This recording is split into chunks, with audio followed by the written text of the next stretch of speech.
Hi, everybody. Welcome to City Club. My name is Forrest Longman. I'm the current board president of City Club. Excited to be here in person. This is my first in-person meeting back. I was out of town last time, so nice to be here.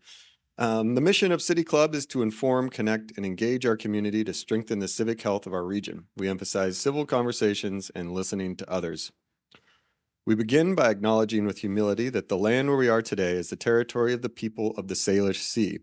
Their presence is imbued in the waterways, shorelines, valleys, and mountains of the traditional homelands of the Coast Salish people, and it has been this way since time immemorial.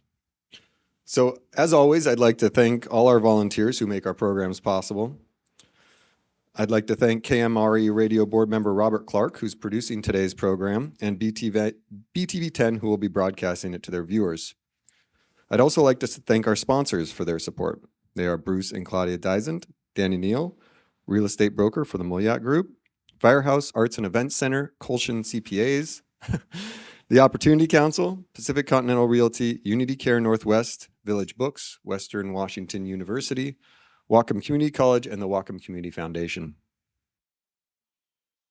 Thank you to our sponsors. Next month, our program will be titled All the Rage, How American Politics Boiled Over. The presenter will be Professor Stephen Stair, the Sam Reed Distinguished Professor of Civic Education and Public Civility at the Washington State University. He will discuss the roots and consequences of the dysfunction that characterizes the current state of politics in America. That sounds like a good one. Again, thank you all for coming. Really excited to see all of you in person. And I'm going to go ahead and hand this over to Jane Bright. Jane is the chair of our program committee and will moderate today's program. Thank you, Forrest. And I would like to extend my welcome as well to all of you, and especially to our panel. And I would, behind the scenes, there is a lot of hard work that's gone into today's program. So thank you all very, very much. Today's topic is in honor of Pride Month, and I want to thank Chris Roselli of the program committee for reminding us that that's an important topic that we should be covering, and for Dan Ross who got us in touch with our panel. Some of us are extremely well informed on the LGBTQIA plus community. Some of us are not. Some of us are confused. Some of us are a little baffled. No matter where you are on that spectrum, welcome. And I encourage you to listen with both an open mind and an open heart. So we're going to start, the way this is going to work today is we're going to start with the presentations by our panel, and then the program group committee worked on several questions for our panel, and we will open this up to the audience for questions. And having struggled with how to frame questions ourselves of the program committee, our message to you is awkward questions are just fine. It's important that you get the information that you are looking for. We do, however, as always, ask that you be respectful when you ask your questions. So let me introduce our panel. Francie Goss, who her is a retired public health nurse and parenting educator. She is the parent of a cisgender lesbian daughter and a transgender lesbian daughter. She joined PFLAG in 2015 to learn and become an LGBTQ plus ally. And Francie will explain what PFLAG is too. I know we have a lot of terms to learn today. Jena Lopez is a gender nonconforming queer person of color, mother of a trans daughter, lover of nature, and an emergency department physician. Henry Ohana. Him is a queer person. He came out in the late 1970s and has seen many changes in the movement and in popular culture. He has 4 children, all are queer in varying ways. And Constance Ohana made her career in blue-collar work. After 12 years of experience in the plumbing and building industries, she became a contractor designing and building residential construction projects. She has been with PFLAG since 2019 and is currently on the board as treasurer. Since she participates in tabling and presentations to support the work of PFLAG, building a more inclusive community. for everyone. So welcome all. Thank you so much for inviting us. I would like you to take a moment. What do you want to walk away with? And you might even consider writing that down, because that will help you at the end think of the questions you might have. If we didn't meet your need, then ask that question. So take a moment, please.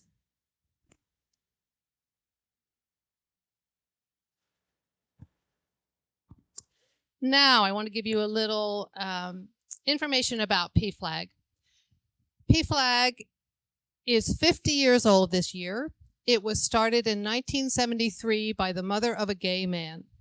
She marched in a parade. I think it was the first Pride parade in New York City, and she had the audacity to carry a sign that said, "I love my gay son."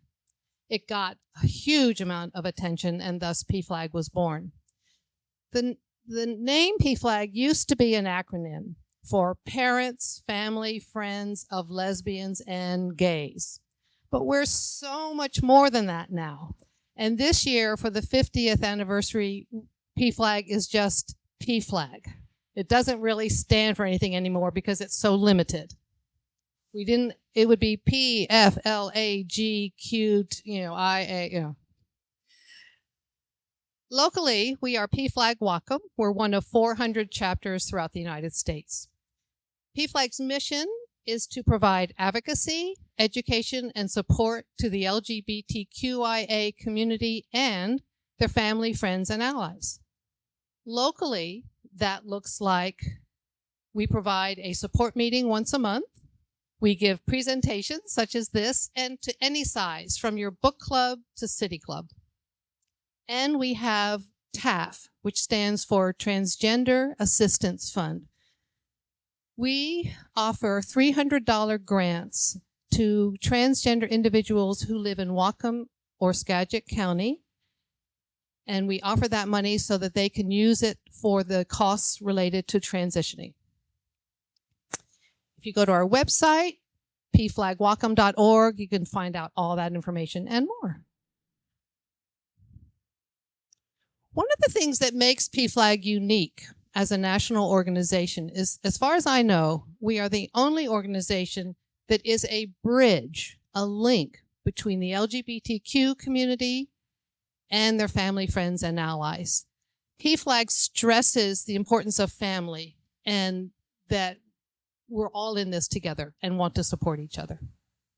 So that's quite an alphabet. Some of you are familiar with the letters, and the LGBT, T's for transgender, queer has become an umbrella term. It used to be kind of derogatory, but we've reclaimed it. And as you can see, it splits the LGB, which is sexualities with genders. They're separate things. And transgender is, you have cisgender, somebody whose genitalia match their gender. Transgender, someone who it doesn't. Those don't correlate. We'll get more into that. And then, so the Q can be queer and questioning. And then I, intersex. And plus is because things are ever changing. So this is a genderbread person. Some of you, I'm sure this is redundant for some of you who have some knowledge, but we're going to go over this just so we can be on the same page. So first you have your biological sex, which, when you come out, it's what organs you're named male or female based on the way your genitalia look. However, a lot of us don't know this, but there's also intersex people whose genitalia doesn't fit into the male or female category. So there's a whole nother, group of people that we don't usually know about. And there's also a lot of combinations of, in terms of genetics, how your genes and your internal and your external organs come together. There are 29 different possibilities. 1 in every 1,500 people are born intersexed. So what's important about this is just knowing that your genitalia don't match your gender. They're very separate things. So that's your biological sex. And there's a lot of, even if you look in the locker room, if you're a man or a woman and you look at we're all very different how our organs are formed. So that's your biological sex. Then you have your gender identity. again, we're very used to the binary of you're either a man or a woman, a girl or a boy. But your gender identity is a very complicated thing. It's formed by your culture, your genes, your environment. There's a lot that goes into how we see ourselves. And there's not just man and woman. There's everything in between. It's a very complex thing of how we're formed. A lot of us have very masculine and feminine traits, and how that comes together. It's how we feel in our bodies. It's our identity of how we see ourselves, our internal sense of self, which, is your brain, your heart, your just how you inhabit yourself. Then you have your gender expression, and depending on how you inhabit yourself, it's how you express yourself. How do you want to wear your gender, which you may not be wearing the gender that you actually feel. There are some reasons that people, they may be, be a woman but dress as a man for safety reasons. So, but this is how we want to walk in the world and interact with people, because we get treated differently by how we dress. And that expression has been, taught to us in a lot of ways. There's just male and female. You go into the department store and there's the man's and the woman's clothing, but really, does clothing have gender? We just like to wear what we like to wear, right? Or we should be allowed to, I should say. And I want to go back to gender identity. There's one thing I want to touch on.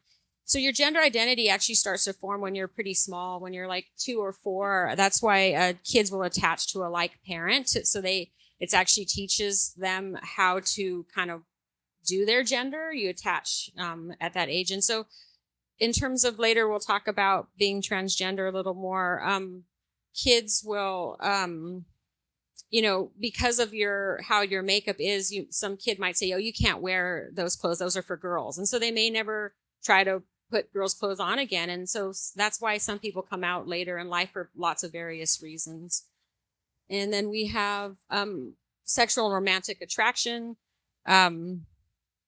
So you can have a romantic association with someone, be romantically attracted to a certain kind of person, which is different than sexual. They can go together a lot, but there are people who are asexual.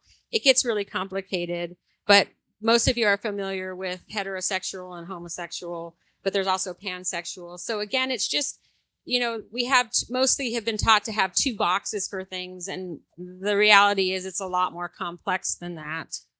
When it comes to gender, it's a spectrum. You'll see a spectrum up here. You see a spectrum in the room. There's not just men and women. There's everything in between. It's the same with sexual orientation. It's not just when a man and a woman come together, or someone who's considered homosexual. There are people who are pansexual. And again, it's a very complex thing. So we want to open your mind to, we put things in categories because it's easy, but that comes with its own detriments. We want you to open that up and think more widely about both of these things. So normally in this exercise, we would ask you to take out a pen obviously this room is not full of pens and paper. So I'd like you to just imagine with me that you're taking out a pen and you're putting it in the hand opposite of the one you normally write with. So can everybody do that? Just pretend like you're going to write your name. I use my left as my opposite. So try to write your name in a succinct way that would look like you could actually read it. How does that feel when you do that? It's very odd, isn't it? You're using the wrong hand. Well, that's kind of how a transgender person feels trying to fit into this world and be seen by people as someone they're not. They know themselves in a certain way, but the world sees them in a different way. So it's that off-putting, and even more so. So now we're going to start with some personal stories, and I'm going to share mine with you first. I just want to say, as we grow from early years into puberty, we know our bodies are changing, but sometimes the change isn't what we expect. I can tell you that I remember expecting and dreaming about when my body would grow breasts and the penis would shrink and become a vulva. And I realized that wasn't going to happen. So when that realization came to me, I prayed to the God that I had been raised to believe in. I was told that if I prayed hard enough, the God that I grew up knowing could heal me, and I felt like I was ill. I needed a healing. Well, I spent a number of years praying that every night, and I woke up disappointed every morning. So finally, when I became 12 years old, the next 12 years in a drug-induced haze, I couldn't face the body that I was stuck living in. And at that time, there was no support for children. There was no one I could tell how I felt, that I felt like I was in the wrong body and I did not belong there. So I tried my best to hide and to be stoned and to be away from my body and in a different place. And after 12 years of that, I realized that wasn't helping either. So I tried to the expected male role. I was born a son, a brother. I tried my best through a couple of marriages to fit the role expected of me. And both the marriages failed. And there were times during the next 40 years when I felt like just ending my life. I was so frustrated with trying to find a way to express myself and yet be forced to live in the world as a man. So finally, when I reached the age of 63, I decided then and there, I either had to live in the world as myself or just not live in the world. So I started hormone therapy and I made a change. In October of 2019, I was actually able to change my name legally, and I've been living my life, my best life, since that time. My life is so different now than it was then. I spent a lot of years after my divorces living lonely. I spent 12 years being alone. When I'd go in my house, it would just be me. And I would live in my house as a woman and live in the world as a man. So again, when I made that change, my life is so, so different. So if you know people who are challenging your understanding of how people should be, try to accept them because they're on a journey of understanding themselves as I was trying to understand myself for all those years. I can tell you that if you are completely at ease in your own gender and your own sexuality, I am so happy for you. You don't have to deal with the agony of living in the wrong body. And again, I no longer have that agony. I live my best years right now. Thank you.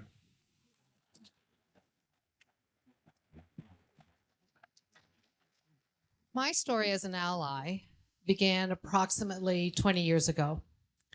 Our oldest daughter told us in her mid-20s that she was lesbian.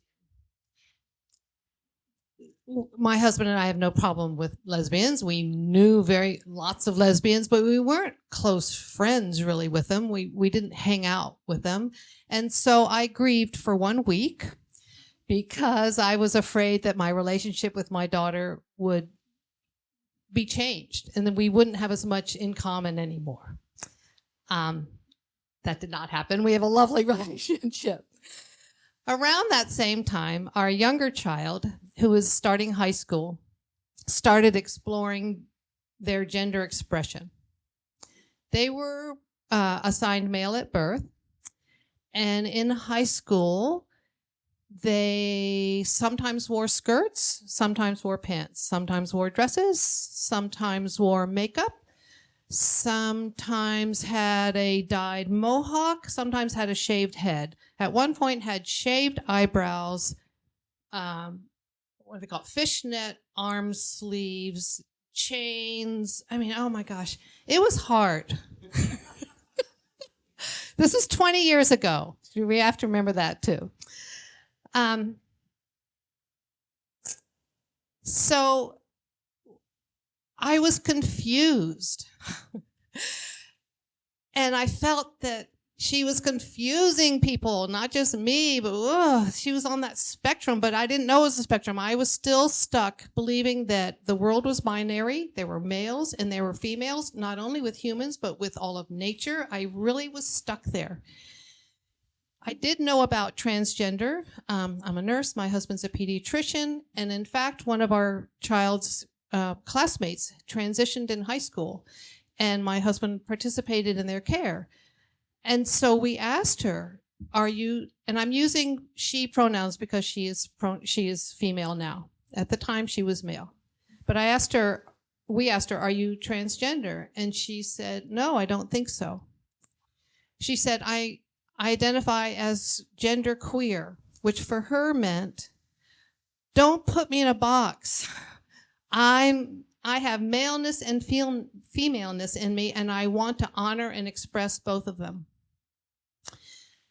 So we would bounce between being in awe of her and so proud of her braveness that she would be this unique person and walk with her head up and with confidence.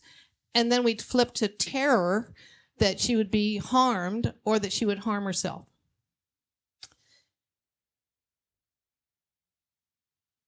After she went off to college, and after years of therapy, her therapist suggested that she take female hormones. And she told us that that saved her life. That's who she was. And she's now, female on her driver's license and her social security card, and she is living as a woman and doing quite well.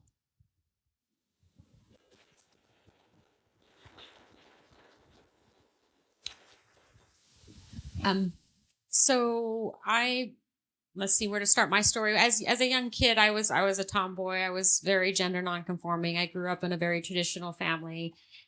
And growing up, I did not want to be a woman. I did not want to take care of a man. I did not want to cook for a man. I did not want to clean for a man. I wanted to do all the things that the men were doing, which was really hard for my mother. But thankfully, I'm a stubborn person, so I just lived my life the way that I wanted to live my life. And I grew up in East Bay, California. And when I was growing up, it was very segregated in terms of gender as well. Women looked a certain way, men looked a certain way, right? And there are definitely people who balked that, but the majority of people were like that. And it was uncomfortable for me. I was very awkward. But again, just my nature, I just lived the life and forged the life that I wanted. And thankfully in the Pacific Northwest, I don't stand out as much, but yeah, lots of, as you can see, my clothing currently. And I got married. My sexuality is I didn't know. I got married I met my husband, my ex-husband, when I was 19 years old. I actually thought I was never going to be with anybody from how I was raised, but I met my husband. We were together 25 years. I have a child, my daughter. I have two children, and my youngest is trans, and she came out to me when she was 3 years old, and she was just very clear. So she socially transitioned and now is on hormones. But myself, I had a divorce, and since then, in my marriage, I realized that I'm what's called a demisexual, which is on the asexual spectrum. Like, I didn't have crushes when I was a kid. I didn't have posters on my wall. People would be talking about how they like people, and I was like, yeah, whatever, So for me, it's like I need a connection. The connection is what creates the attraction. And so since I've been divorced, I haven't been with a cis male, but yeah, I don't identify as queer because I haven't lived a life of discrimination as a queer person, as a lesbian. So some people will say, I don't feel like I'm a lesbian. I haven't lived that way, but I definitely identify as queer and have quite a queer family, but yeah.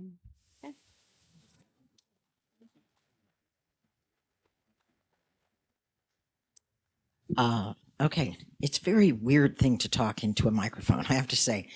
Also, I do have notes just because I want to make sure I don't miss anything, but I want to talk to you all. So I came out as gay in 1978, And there's a lot of people in this room that I can see that were around in 1978. And you remember what the social climate was like then. It was very, very different.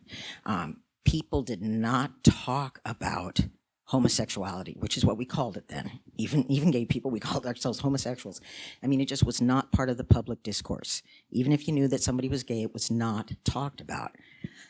Except for there was this woman, Anita Bryant, who was on a crusade across country and very successfully passing laws in state after state, anti-gay laws, and got to California, and we truly thought that a law was going to be passed there too. We were very pessimistic, but Harvey Milk was there, and his message was, come out, wherever you are. You must come out. You have to come out to your friends, your family, your coworkers, your employers, where you shop and do business, your landlord, your neighbors, because until people know that they know people who are queer, well, we didn't use that word then, homosexual, they're not going to change. And it's really true. It's, it really has, the fabric of society has changed a lot. Now, we are in a bubble here. We're not in, Oklahoma. But, everywhere, I would say across the country, even in the most conservative areas, there are people who have queer people in their family now, and they've come around to that.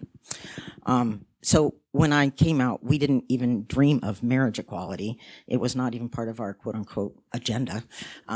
We had an agenda, but no, it was just, we just wanted to be treated like people, right? I mean, it wasn't, it's like we wanted to have equal rights and, we wanted to be treated like people.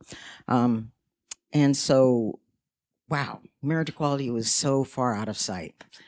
And it's not really my goal to come out when I do this, but because I want to talk about my experience as a gay person, I'm going to tell you now that I was born female and, lived most of my life as a woman and over 40 years as a lesbian.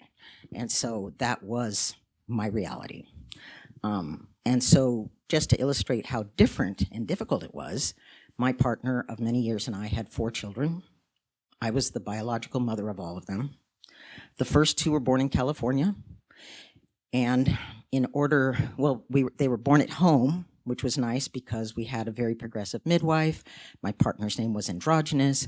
She let us just put her name under the father on the birth certificate. But we knew that really that wasn't going to hold sway in court. So we needed to go through an adoption process. And so through an underground grapevine, we found a social worker that we knew would be sympathetic to us. And she came and she did a home study. And she wrote up a glowing report of us as parents and ended it by saying, however, I must recommend against adoption because this couple is homosexual and that is against California state recommendations. So we took it to the judge, who also we connected with through the underground network. We knew which judge to get to. And he could look at it. He'd talk to all of us and the kids, and he could override that. And so the adoption was gone through. The next 2 kids, and this was in the 90s now, were born in Iowa. And Iowa was a whole different ball of wax, right? So there, because essentially we'd done kind of a step-parent adoption in California, was how they looked at it. They didn't have that same kind of thing that we could do in Iowa. The only way that we could both legally be parents of the children was to both adopt them as 2 single individual adults. And in order to do that, I had to sever my parental rights and then readopt my own kids at the same time as my partner. It really all happened together, but if any of you are parents, you know how absolutely wrong that feels. It was terrible. So over the course of our relationship, I had been the stay-at-home parent, and my partner had become a professor. However, we moved here in 99, and a couple of years later, we split up. So in 2001, marriage equality was not on the books. I had no legal relationship to her. Even though we had these 4 children, we'd been together for 18 years, I didn't have any recourse legally for alimony or child support or any of those things. So it was incumbent upon her to figure out what she felt she was going to pay me. And she's a good person, she's a decent person, and she always did her best to be as fair as she could, and I really appreciate that. But really the reality was, it was whatever she decided. And so again, you're just incredibly vulnerable and exposed. I mean, she was vulnerable and exposed as a non-biological parent. I was vulnerable and exposed as a stay-at-home parent. You know, we just had nothing that was going to take care of us in the legal system. Anyhow, the latest turn in my life, obviously, as a queer person, has been to embrace the man that I've always felt has lived inside of me and let him live on the outside. And in truth, you know, having lived so long as a woman, I mean, I know I personally am really a combination of these things. I'm just grateful that I can now express this part of me that I never really was able to express before. But it has been, you know, we couldn't talk about trans issues back in the late 70s. The only people I kind of knew of that were trans were all trans women. They'd all gone to some foreign country. It was very undercover. It was very expensive. I had no way to even find out about it. There was no internet. And so it was just like, okay, well, I was stuck with this body, but well, at least I could be a lesbian because at least that part felt good. But now I feel like my whole life has come full, you know, it's gone through a full turnaround, and I'm living the best life and married and happy.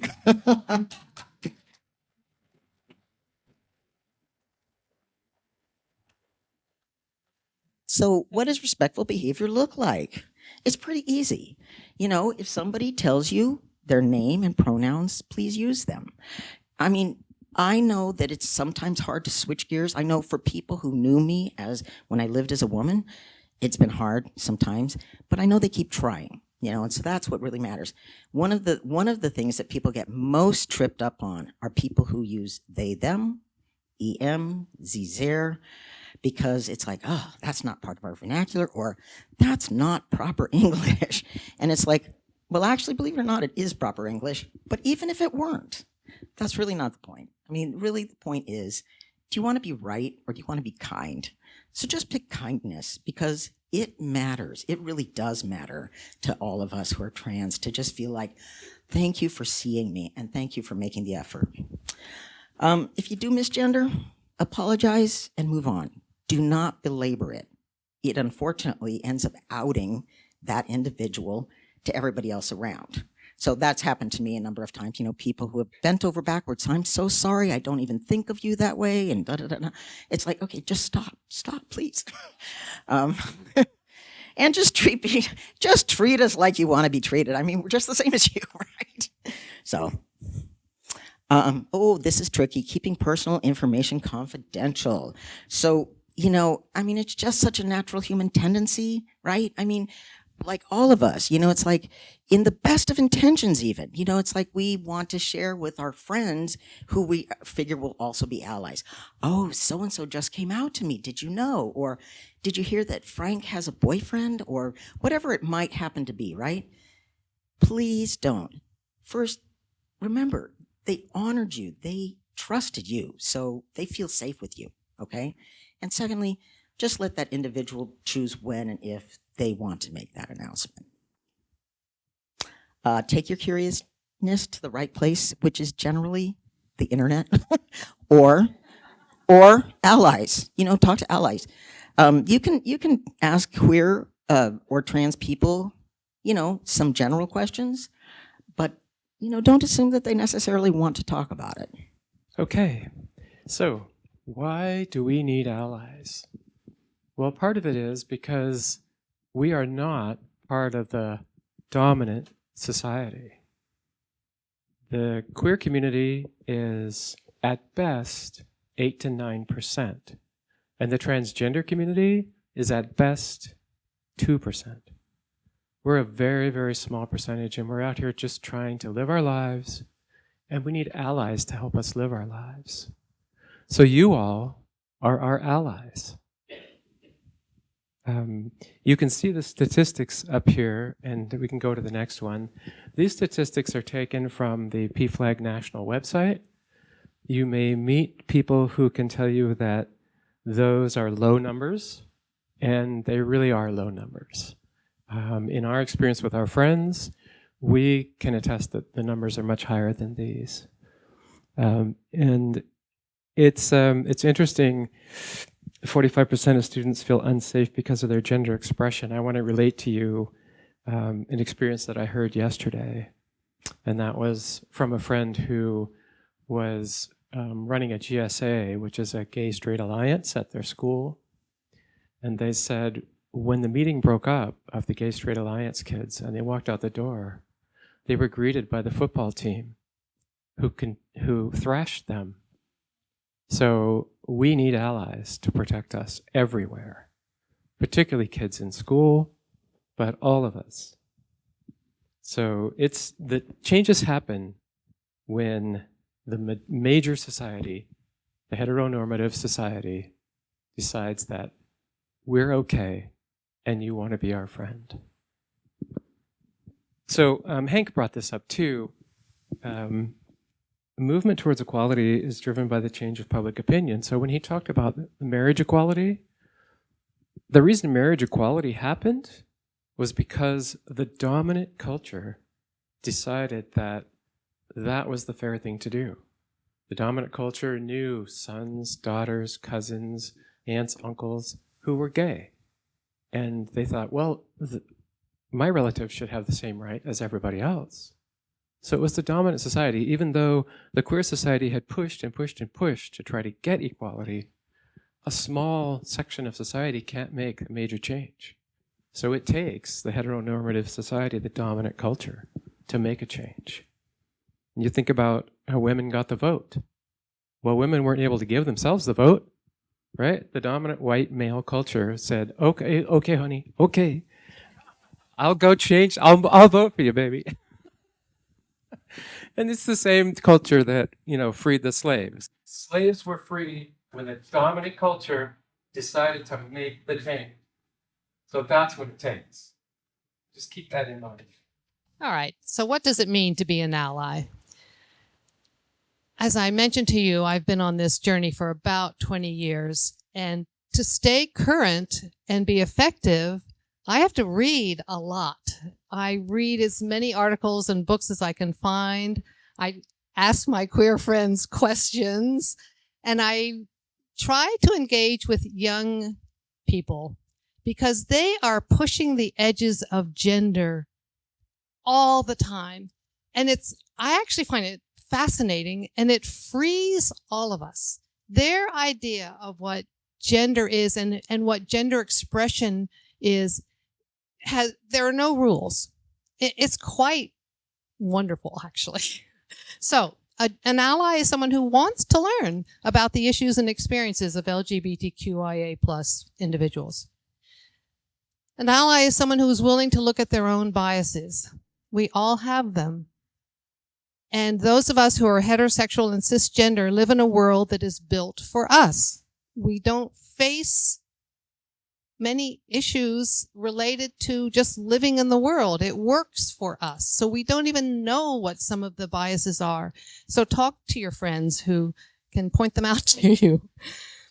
And an ally knows what they are good at and doesn't try to do it all, but offers support in the area that they're best at. So when a loved one comes out to you, you need to know that they may have spent months, maybe years, trying to decide if you were safe enough to come out to. And their biggest fear is that they will lose your love. So the first thing you say to a loved one who has come out to you is, I love you, and nothing will change that. Thank them for trusting you. This is it's an honor to be told that when they come out. Ask them how to be supportive. It's very common to be so supportive that you proactively say, oh, well, let's go, I'll pay for surgery, or, I talked to a friend yesterday who said when she came out as transgender, one of her friends said, oh, we'll have a coming out party. And she's like, no. Like, ask how you can be supportive. Do not assume. And then we keep bringing up confidentiality. Ask whom you can tell. And especially this can be tricky with families. So can I tell grandma and grandpa? I know a mom whose child told her they were transgender and told her not to tell anyone. She could not tell her partner. She could not tell the other siblings. She could not tell any relative for years. I think a couple of years. That's a burden. That's pretty hard. But you still need to ask, whom can I tell? Or hey, would you like me to be with you when you tell someone? So speaking up is a good way to be an ally and know that speaking up can cause conflict. So, here's some things that might be able to help you with that. First is try to stay calm and take a deep breath. Don't assume anything about the person. A lot of times this comes from, just not knowing because they just haven't thought of these things. So try to be curious when you're speaking up. You might not speak up right in the moment. You got to think about your surroundings. And you want to address the behavior, like if someone said a joke or made an offhand comment, you want to address the behavior, not like say you're a horrible person, but like explain to them why this may not have been a good way to say something or joke something that could be hurtful.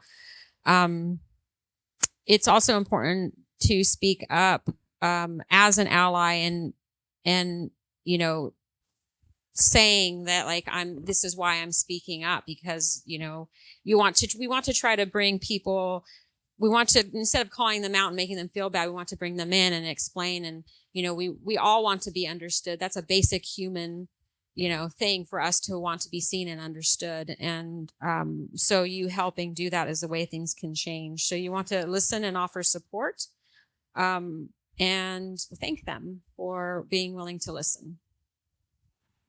Be visible. So do what I do. Wear buttons. Wear a wristband.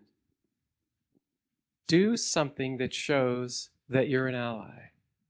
You can put a sign in your office or your storefront. Even a simple rainbow will tell a queer person who's looking for safety that they can find it there, that you understand them and that you're willing to support them. On your website, have something that says you're welcoming to the LGBTQIA community. In your waiting room, have literature available. Take some PFLAG literature with you. Put it out there on your table. People will recognize that you are an ally, that they have a safe space with you. So, we're all at different places, like Francie said in the beginning. If this is brand new to you and you don't know, educate yourself. Go to the internet, read some stuff. And from there, take a step up and tolerate. Now, I know that word has gotten a kind of a bad reputation in recent years. But sometimes when something is so foreign to us or so against the way we were raised to believe, that the first step really is just learning to tolerate that difference. Lean into it. It's uncomfortable. It is. But lean into it and have it become more comfortable. From then, take a step up. Try to understand that person and where they're coming from. And from there, step up into accepting them. Recognizing their full dignity and humanity. Step up from there. You care about this person, these people now, and embrace it. And then step up at last and come and celebrate us, because you know what? We throw a great party.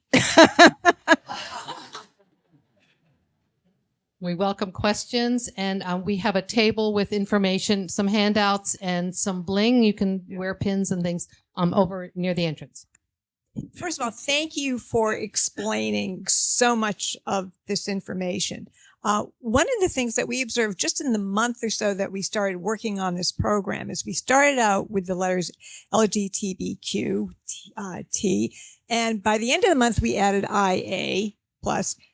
Help us understand why these descriptions seem to get longer and longer. You mentioned P flag, and it seems. What does that tell us? Who wants to take that? Maybe our physician?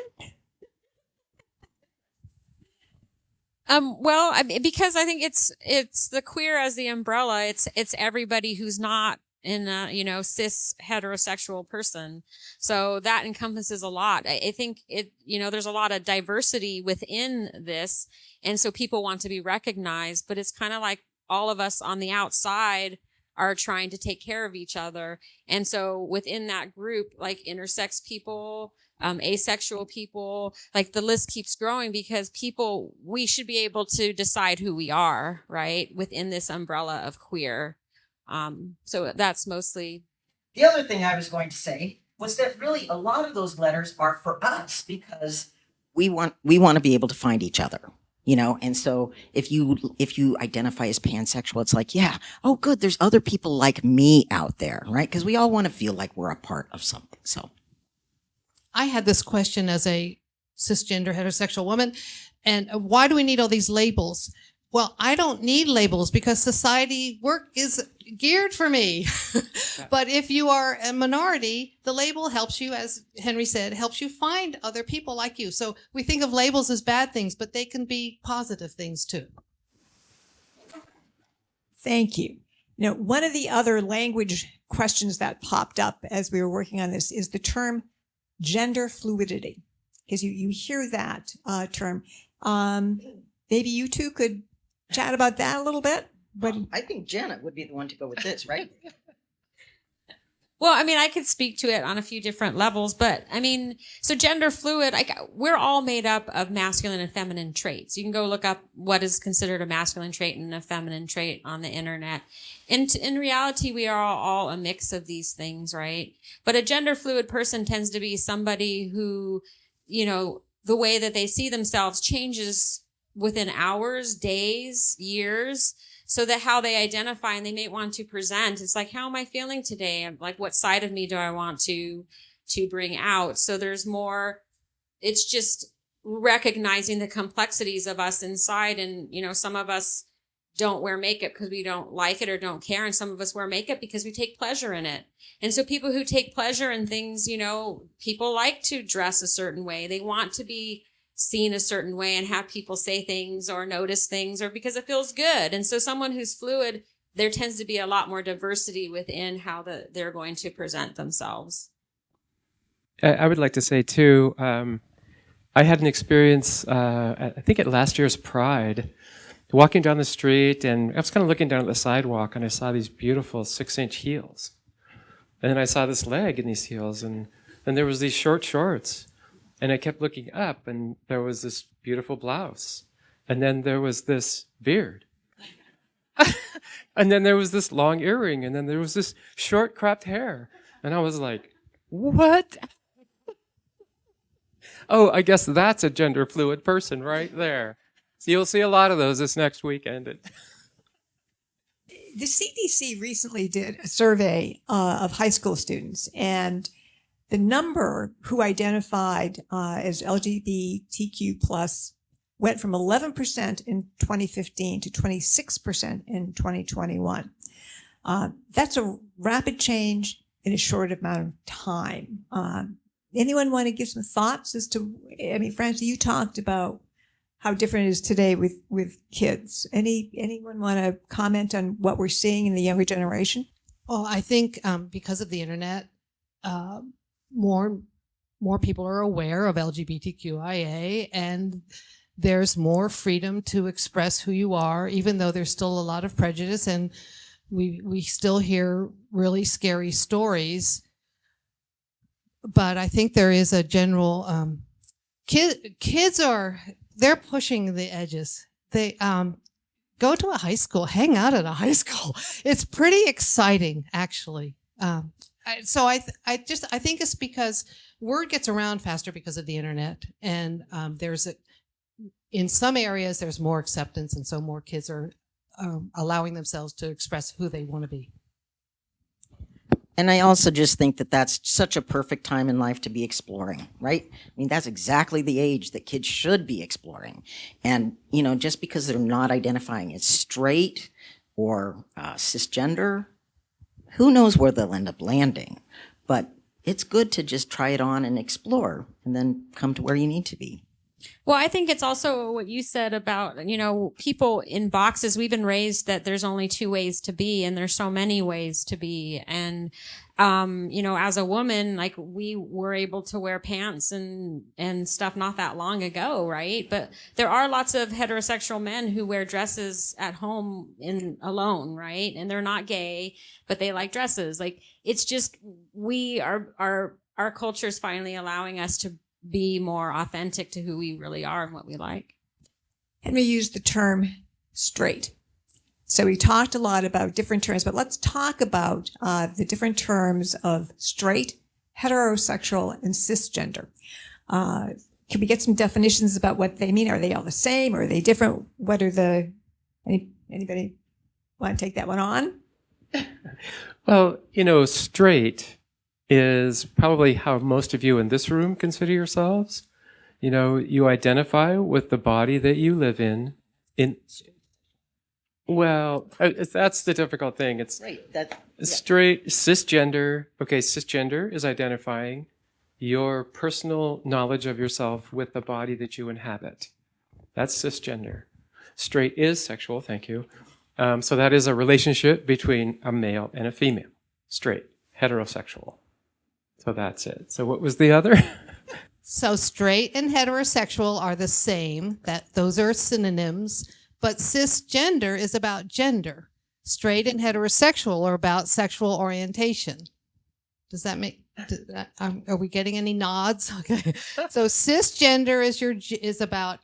I was assigned female at birth, and I identify as a female, so I am cisgender. Straight and heterosexual are about my sexual life. That's nothing to do with my gender. Yeah. They are independent of each other. Yeah. So you can, if you know that someone is cisgender, that's all you know. You know that they identify with the gender they were assigned at birth. You don't know anything about whether they're a homosexual or heterosexual. You just know that they were born a boy and they are still a boy. Same with transgender. If you know, that person has told me they're transgender. You don't know who they go to bed with. Are they lesbian? It gets very complicated, but it's none of your business. Yeah, that's exactly right. So 2 gay men are cisgender. 2 lesbians are cisgender. They identify with the body they were born in. Let me ask one more before I open it up to the audience. You've used the term queer as the umbrella term.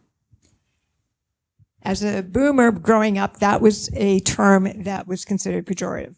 But now, as I think Jena mentioned, it's been reclaimed. So we can use that universally. Is there a universal term that's accepted for non-queer people? Straight? Cis? I mean, those aren't pejorative terms. They're just factual. Okay. Yeah. So, but in terms of reclaiming terms, I lived as a lesbian for a long time. We reclaimed that term dyke. And it's like, I know that was a super pejorative word, right? But like, we claimed it and held it like, yeah, I'm a dyke. It's like, we're going to be proud of that. So. Okay. I do want to ask one more question before I turn it over, since we have 2 medical people here. There's been a lot of media coverage about hormonal therapy for trans children. Can you, first of all, tell us what it is and give us your thoughts about what it is and what the media is doing with it? Yeah. So this is kind of frightening. What's happening? There's I remember her name. There's a study that started at a UW. She moved to another university. Olson was the last name. That she's doing a long-term study on kids who are supported in their gender. And the results are pretty amazing. That their rates of anxiety and depression are coming, when you're supported, are coming down to the typical level. And so that's pretty amazing, because they were off the charts considering how many, depression, people who think about suicide. And so we're finding, because she started following kids of all ages when they were young, and has been following them for like 10 years or more. My daughter's actually in the study as well. And, so it's looking long term what happens, and they get to live pretty average lives, which is great. So what happens? So there's many ways to be trans as well. Like, not everyone does hormones. So my daughter, she goes from one to the other. She is on the binary, and she may end up somewhere else. There's lots of people who are in between, who their medical care and transition can look very different.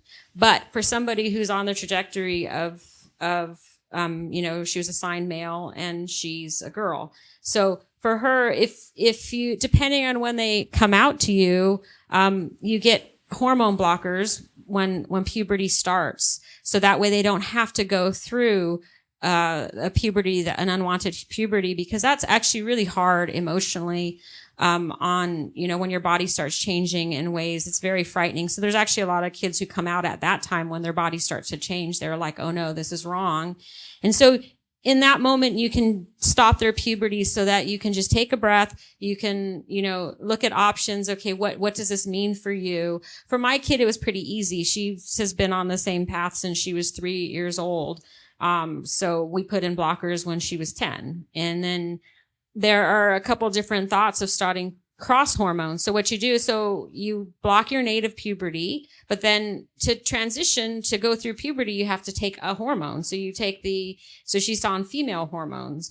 And so she's going through a regular puberty, and studies on that, it's really good for them to go through puberty with their peers, because if they don't go through puberty with their peers, all they're doing is thinking about when they get to start their puberty. So they can't be in their life and focus, because they're always thinking about, okay, everybody's changing, and when am I going to change? What's my life going to be? And so this kind of takes a lot of that out for them, so that they can be along with their peers going through the same things. So there's lots of arguments out there. I could talk for a long time about a lot of this, but what I want you to know is that when kids are supported, they do really well. And so there's a lot of hard choices to make, and it gets more complicated when you're non-binary. But even in that, when you support your kid, that they know you love them, and they're going to do much better.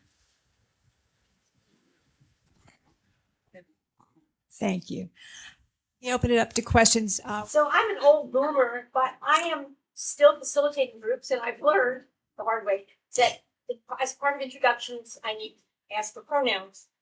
And I'm hearing now a pronoun that I'm really confused about. So this is about terminology. They'll say she, they, or he, they. So I'm confused. What does that mean? Oh, I'll take that. Because you know what? Actually, lately I've just taken to putting down all pronouns. Yeah, because, okay, so, I was she, her forever, right? And then when I transitioned, I wanted to be he, him, right? Only he, him. But then, actually, as I've moved into my transition, it's like, I don't need to erase my history of life as a woman. It's very much what formed and informed me. So it's very much internally part of who I am. I'm happy that the external part of me now aligns more with my personal identity. But, I do want to be seen in the world as male, so like when people don't know me, I hope that their immediate recognition is like he, him. But ultimately, I know that I could be he, they, I could be he, she, I could be he, she, they, which kind of is what I am, so that's why. I mean, it's just because we're complex. We're not all binary, right? I realized I didn't even want to try to pretend that I was a cis man. I'm not a cis man. I'm just not, so. I'd like to add to that. A lot of my partners, it's not like I've had a lot. My partners have been non-binary recently, but I think that some of it is people want to just be seen as more expansive than they are. You touched on that, so someone who's says she, they're recognizing the fact that there's more than just being a she in who they are. It's like if we had a much broader version of what woman could be, I don't know that we would need these things per se, right? But we don't. We have a very narrow version. And so people who are acknowledging that in themselves, they want you to know I'm more than just this, what you think of as woman. It seems as though the punchline, if I'm paying attention, is honor how people ask to be addressed. And, you know, as weird as it may sound to some of us, especially as boomers, honor what they ask. Yes? No? Yeah. Okay. Yes, I was just going to say, so I consider myself an old person, and I know how difficult it is to get synapses in my brain to change. But that's what it requires, to accept the young people who come to us with EM, Z, them, they. It's sometimes difficult for me to get that synapse to go, okay. And that's what you have to do. You have to allow yourself the room to make those changes gradually and just keep helping yourself understand they is an identity, and they includes kind of both aspects of gender. And as I recall, one of the slides, it's part of being an ally, you know, honoring how people want to be addressed. Knowing how difficult it is to be going through puberty, having taught seventh graders, they changed minute to minute what they were trying on. But at the same time, I hear a lot of people say now, how do you know they're certain? Should we embark on this journey knowing that tomorrow might be different? And what I'm hearing is that it is a journey, and that if we accept that journey, then it's easier. But still, there are a lot of people that say you cannot trust kids to make this decision until they're 18 or 21. What do you say to that? I don't see. Yeah, I mean, it's not like trying alcohol or drugs. It's not a peer pressure thing. I mean, that's been one of the biggest arguments, is that, well, my kid wants to be a dog. Do I treat them like a dog? They go around barking. I mean, it's not at all on the same level as that.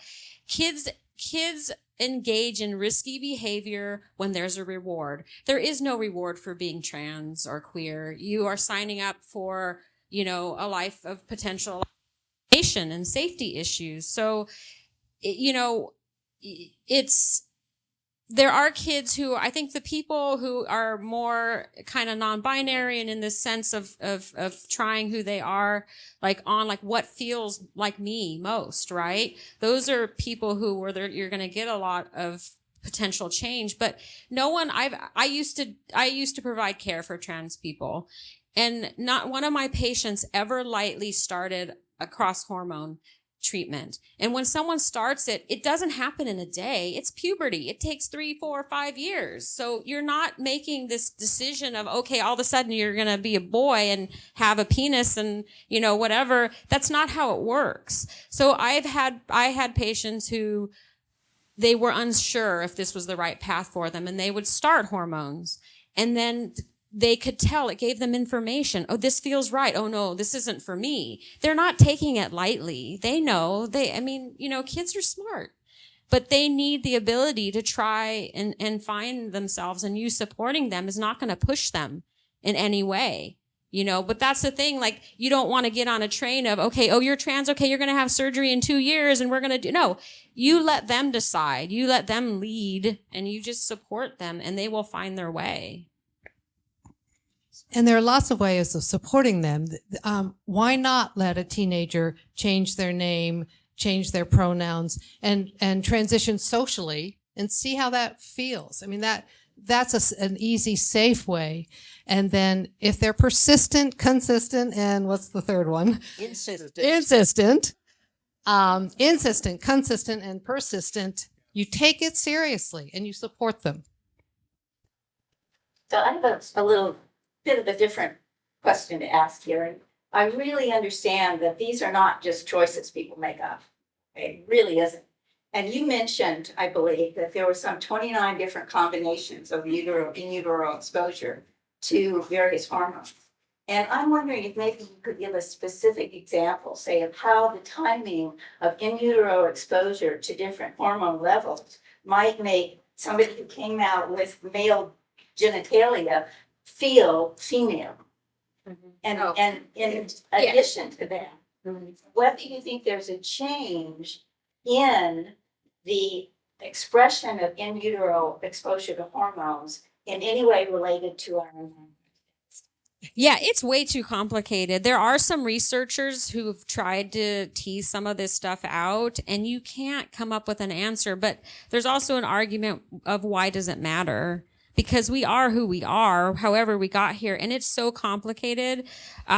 You know, as a mother of a trans child, thinking back, because nobody wants their child to have to go through these things. Like, what did I do wrong? Like, did I do something wrong? Right? Like, you can't answer that question. But there have been some people who've tried to say like it's mother's stress or the mom didn't do something, you know. So, but does it matter? Because we have what we have in the end. Yeah. Well, but who knows? Like, you don't know.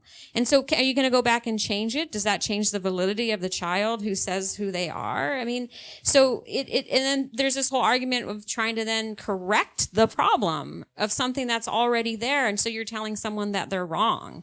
So I see what you're saying. The reason we brought it up is because it's a very complicated issue and you're never going to tease out. If you actually go back and you look at genetics and how genitalia are, you know, made and all the steps where something can go wrong. Like, it's impossible to really, this is a cascade of like 50 different things that have to happen. And so it doesn't go typical in a lot of people. So I know what you're saying, but my point is, you know, like there could be 50 or 100 different things. And then does it matter because these are, you know, beautiful people. I love my child. And what am I going to do because of whatever happened that may or may not have been my fault or my genes? I'm going to love my child. Part of her question was environmental exposure. Is there any correlation to environmental exposure? That's where stressors come in. Like, so that's what I'm saying. The stress of the mother. There's some thought about the steroids in your blood that are get released during stress. Or are you pointing to a plastic cup? There's way too many things for us to ever sort that out. Other questions? I just want to say, I actually honestly blame it on pickled beets. Russ? Yeah, what cities do on a legislative or budgetary level to address concerns held by the LGBTQIA+ community, or just considered basically better allies, or the other things we can do in the city, or as a city or legislature? Well, I think one thing that would be really easy to do is just have gender neutral bathrooms everywhere. You know, I mean, at home, we all have gender neutral bathrooms. So let's just take out that these are the women's and these are the men's. Anybody else want to add? Russ's question was what can be done? Russ, it was on the local level, cities and county. Talk to queer people. Ask them. I mean, you know, diversity, equity, and inclusion matters. You have to have those people so that you get the information. This is not quite related, but the ACLU is really working hard to fight the bills that are happening in all those states. So support your ACLU. 490 bills, including a couple in Washington state, and some of them are very sneaky, or proposed or passed. Yeah, there's a couple things I think too. One is we've been trying to get a center here in Bellingham for the community. So we have a safe place to go. A lot of youth are homeless because of their identities.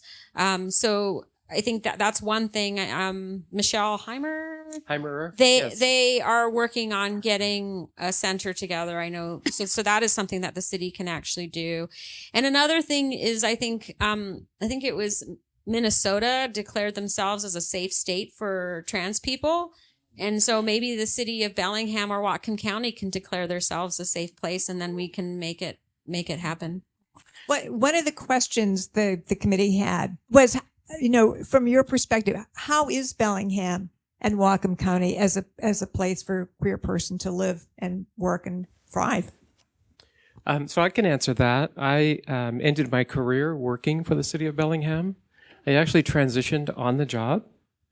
And the very first thing I did was go to HR and tell them that I was planning to transition on the job. And thank goodness the city of Bellingham had already had a transgender person. They had established transgender policies. So within the city, there are policies protecting transgender people. The bathroom policy is the biggest one, of course. And what their policy said was that if a transgender person goes into a bathroom and another person doesn't like that, it's not the transgender person's problem. It's the other person's problem. So you have safety.